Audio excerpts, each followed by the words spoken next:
Hola a todos, bienvenidos a un nuevo vídeo de literatura. Hoy hablaremos del siglo XIV, el Mester de Clerecía y la prosa del siglo XIV en la que surgió don Juan Manuel con el conde Lucanor. Este tema es bastante interesante ya que trajo mucho fundamento a los inicios de la literatura en España, el comienzo de autores publicados. Continuaremos repasando el Mester de Clerecía del anterior tema, viendo algunos de los cambios ejecutados.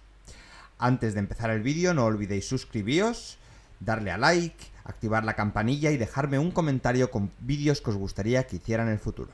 Comencemos con los hechos importantes literarios de este siglo. La aparición de relatos en prosa sobre los más variados temas, asuntos que antes habían sido tratados en verso, en pocos años ahora cambian su forma literaria, quizá buscando acercamientos a la historiografía, y por tanto una mayor credibilidad a través de la prosa. También destacar que el Mester de Clerecía continúa su andadura con fuerza, aunque sus autores no se sienten tan atados a la conservación de la cuadernacía en su forma más pura. La cuadernavía se está quedando como más anticuada y ahora están apareciendo nuevas combinaciones métricas en una misma obra. Otro hecho muy importante es que se desarrolla un nuevo género, la novela, y aparecen también los primeros romances, que son composiciones lírico-narrativas que tendrán gran éxito en los siglos siguientes. En el comienzo del siglo XIV se considera un momento de gran interés literario, tanto por la aparición de nuevos géneros como por los cambios de mentalidad en la innovadora forma de escribir. Las principales características del Mester de Clerecía son: la presencia de un autor individual, aunque fuera anónimo, denota el orgullo que siente el autor por su obra, diferenciándolo de la juglaría a la que se considera propia de incultos. Otra característica importante es la regularidad métrica y estrófica. Su máxima expresión es la cuaderna vía, que es una estrofa de 4 versos alejandrinos de 14 sílabas, con rima consonante, todos ellos que se pronuncian en 2 hemistiquios, cada 7 sílabas. El hecho de no ser composiciones cantadas genera la necesidad de una mayor medida. Las obras tienen su base en la erudición, en la tradición escrita griega y romana. Esta tradición se mantiene como fuente de la autoridad máxima, frente a la tradición, memoria oral, del Mester de Juglaría. La defensa de los intereses económicos monásticos en el siglo XIII, no en el XIV, hace que muchas de estas obras sirvan como propaganda de los monasterios para recaudar ofrendas, donativos. Por ejemplo, Gonzalo de Berceo escribió la vida de 3 santos distintos en 3 monasterios diferentes: Santo Domingo de Silos, Santa Oria y San Millán de la Cogolla. En cuanto a los temas, son variados, amorosos, políticos. El Mester de Clerecía prefiere los relatos del tipo sacro, novelesco, moralizador o de la historia antigua frente a los temas históricos de la Reconquista cantadas por los juglares. Si en el siglo XIII el autor más importante fue Gonzalo de Berceo y la obra Milagros de Nuestra Señora, en el siglo XIV Juan Ruiz, arcipreste de Hita, es el autor más importante y el libro del Buen Amor su obra más destacada. Juan Ruiz fue un gran poeta del siglo XIV, es ideológicamente distinto a Berceo. Disponemos de pocos datos biográficos, sabemos que nació en Alcalá de Henares, igual que Cervantes. Lo único que sabemos con certeza es su nombre y oficio, que declara en su única obra, el libro del Buen Amor. También alude a su pasado como juglar, así como su estancia en prisión, pero no se sabe si de forma real o metafórica. El libro del Buen Amor constituye un corpus poético de más de 7.000 versos, carente de unidad. El hilo conductor es una supuesta autobiografía centrada en sus aventuras erótico-amorosas. Pero en ninguno de estos manuscritos aparece el título. Este se lo da a la crítica a partir del texto. La métrica que utiliza Juan Ruiz como poeta del Mester de Clerecía, en la obra abunda la cuaderna vía, aunque con algunas variedades ya admitidas en el siglo XIV, como hemos mencionado anteriormente, como los versos 8 más 8 o incluso algún tipo de poema con versos más cortos del tipo popular.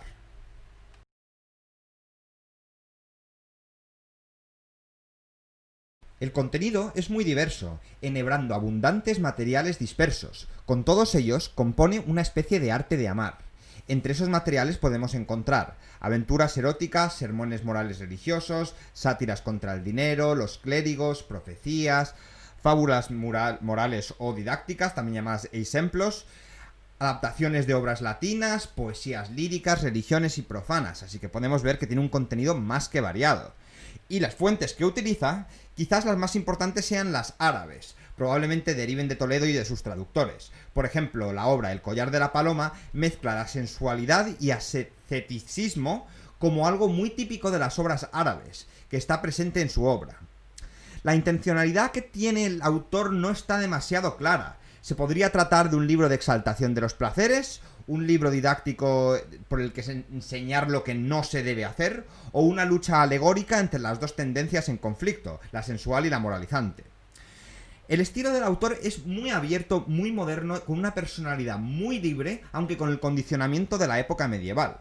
Su estilo es de una extraordinaria riqueza léxica, con muchísimas descripciones, comparaciones extremas tanto para exaltar como para denigrar, y su popularismo es extremado con una gran abundancia de refranes. La prosa de este siglo consiste en un material literario y artístico, pero con una clara intención didáctica. Encontramos dos géneros.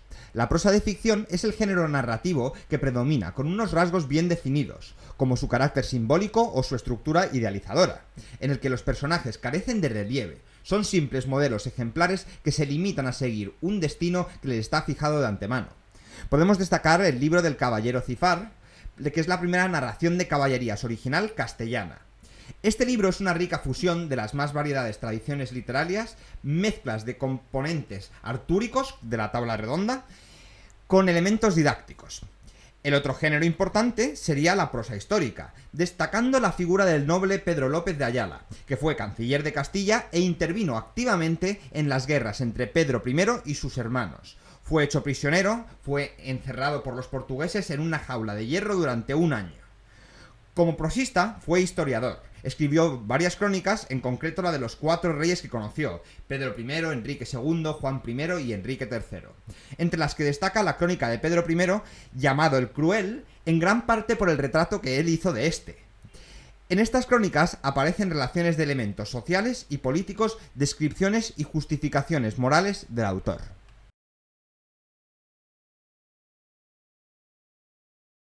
De la misma manera que podemos decir que Juan Ruiz Arcipreste de Hita fue el máximo representante de la poesía del siglo XIV, don Juan Manuel es el máximo representante de la prosa de este siglo.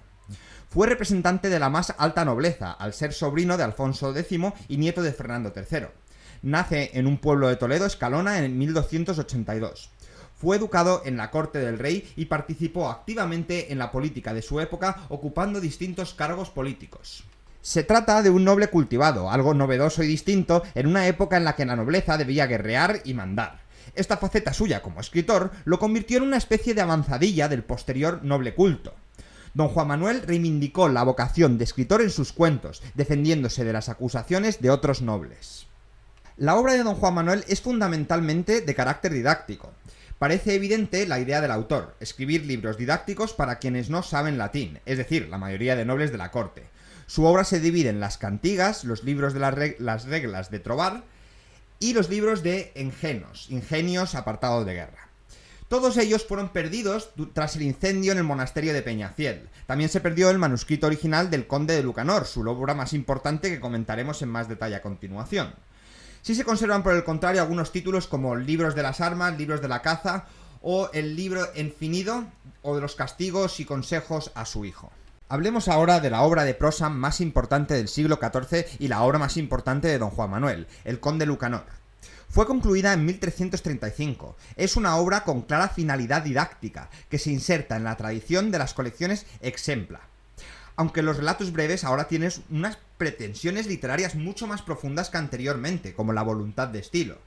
La estructura de esta obra se divide en un prólogo y 5 partes de desigual extensión y contenido. Por lo que se refiere al texto, hablamos de 3 libros. El primero es el libro de los ejemplos, el segundo es el libro de los proverbios y el tercero es el tratado de doctrina. El libro de los ejemplos está formado por 51 cuentos y cada uno de ellos constituye una unidad cerrada. No hay una sustancia narrativa en el marco, pues la situación es siempre la misma. El conde Lucanor hace una pregunta a su consejero Patronio, este le responde con un cuento y el conde acepta la enseñanza.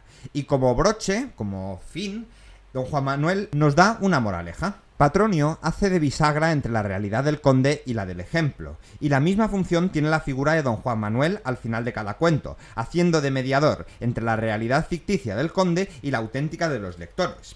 Este doble movimiento se establece no en el plano narrativo, sino en el didáctico. Este didactismo de la obra se puede ver por partida triple. un consejero que enseña a otro, un cuento ejemplarizante y un resumen final de la enseñanza, la moraleja. En el segundo libro, el libro de los Proverbios, está compuesto por 180 máximas, que son juegos conceptuales o enigmas, con una graduación creciente de dificultad u oscuridad de estilo que va de los proverbios más fáciles de entender hacia los más oscuros y difíciles de entender. Y en su última parte, el Tratado de Doctrina, tiene un marco similar, que se caracteriza por la presencia de los dos personajes. En esta parte el consejero toma la palabra sin que nadie le pregunte por parte del conde. La materia de este libro se organiza en 3 partes. La primera se ocupa de la fe, la segunda explica qué es el hombre y la tercera trata del mundo y de la relación que tiene el hombre con él. El autor desarrolla cada una de estas partes de manera independiente. En el estilo de la obra se ve un cambio radical frente a la prosa instrumental pragmatismo de Alfonso X. Este escribía únicamente libros para enseñar cosas prácticas a los lectores, pero sin embargo en el Conde Lucanor podemos encontrar un didactismo en el que enseñan modales, comportamientos éticos que se deben mantener. Las características de su estilo es la evidente selección léxica, no hay palabra que sea pesada, están elegidas con mucho cuidado. La reflexión estilística, la riqueza en los nexos, también apreciable es el interés por la experimentación lingüística con esas formas retóricas y esos juegos de palabras en sus máximas. Pero todo ello con brevedad y exactitud, fácilmente entendible para todo el mundo. Los temas más tratados, aunque muy variados, tienen que ver con las relaciones del ser humano con el mundo, donde se debe mantener una visión de prudencia, pragmatismo y audacia. La finalidad de este libro ya hemos insistido durante el tema, que es didáctica, el carácter instructivo que tenía don Juan Manuel, de enseñar a la gente cómo comportarse. Bueno, pues otro tema que llega a su fin. En el tema siguiente estudiaremos el siglo XV.